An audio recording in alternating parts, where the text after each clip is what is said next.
Another ninja move to enhance your focus is to turn off your email alerts.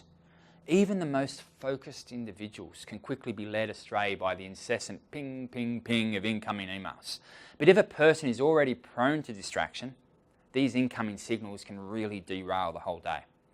As it comes out of the box, the default settings on most email programs are set for all the bells and whistles. We want to turn off these bells and whistles. Remember, at a minimum, when the alert pops up, it's a 1 minute cost on your focus. Every time you look at that little pop-up that pops up on the bottom of your screen, it's a 1 minute cost in your attention. This is at a minimum. Now multiply this across the day with the many, many emails that you get. Now many people say, hey, I can't do this. What if I miss a critically urgent and important email?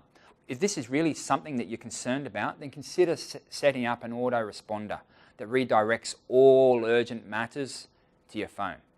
Since the software for this changes often, please see this link on my site for some suggestions.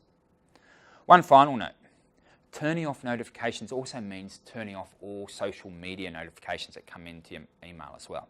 Here's how to turn off alerts. To turn off mail alerts, click on File and then go down to Options and then choose Mail. Now Outlook, as it comes out of the box, usually has these 4 ticks here where message arrival. See message arrival, when a new message arrives, play a sound. Let's untick that.